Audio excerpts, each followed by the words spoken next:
दोस्तों नमस्कार। ना तो अमेरिका और इजराइल और ईरान का युद्ध रीजनल कॉन्फ्लिक्ट है, ना ही यह मिलिट्री कॉन्फ्लिक्ट है। यह वार है, यह युद्ध है।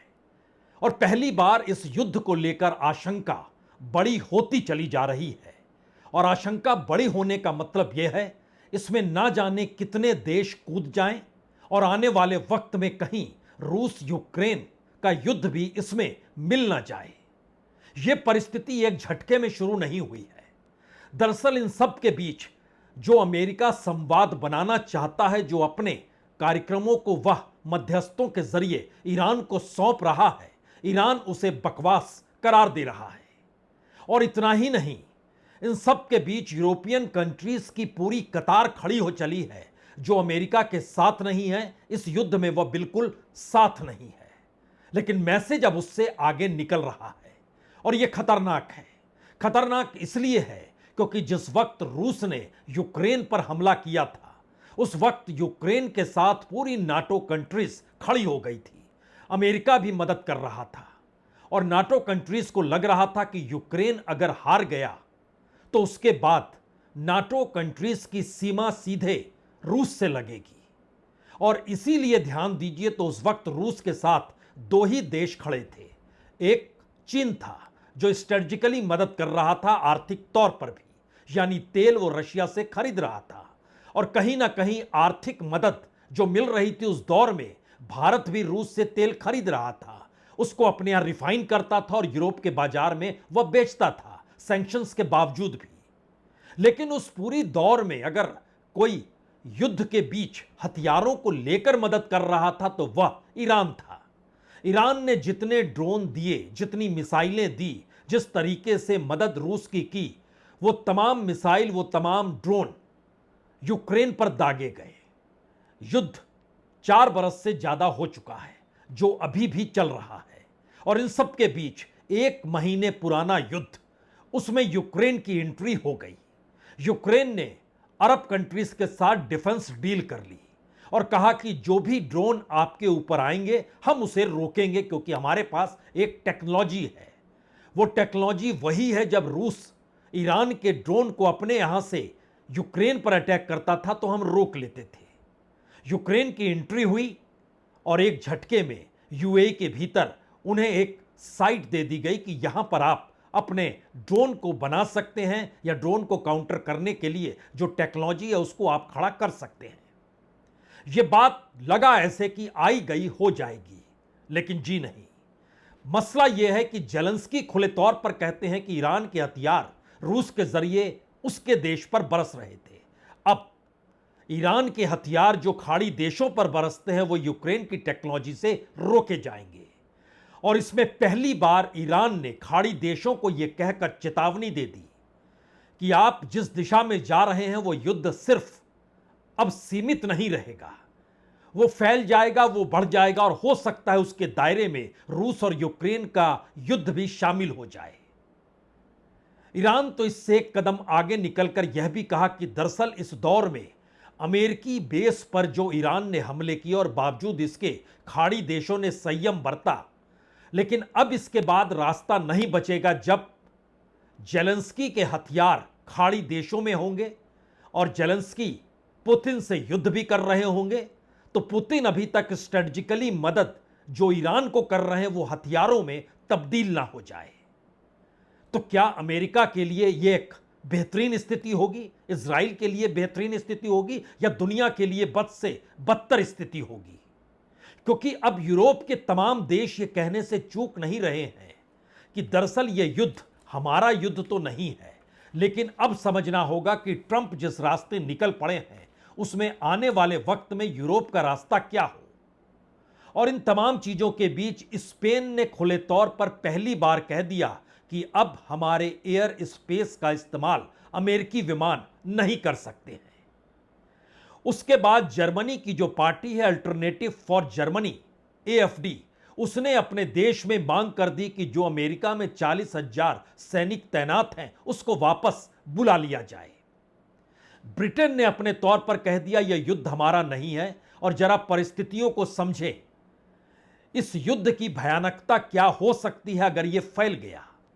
और उसके बाद इटली ने कह दिया, इटली के डिफेंस मिनिस्टर ने कहा कि युद्ध की अवधि सबसे शक्तिशाली की शक्ति पर निर्भर नहीं करती है, बल्कि कमजोर के प्रतिरोध पर निर्भर करती है। और इसका मैसेज यह है कि यूक्रेन तो रूस से बहुत कमजोर था, लेकिन 4 साल से यह युद्ध चल ही रहा है। और अब जब ईरान एक कमजोर देश के तौर पर अमेरिका के सामने है और अमेरिका दुनिया के सबसे ताकतवर देश में है, तो यह अमेरिका पर नहीं, ईरान पर निर्भर करेगा। यानी मैसेज है कि दरअसल यह युद्ध फैलेगा।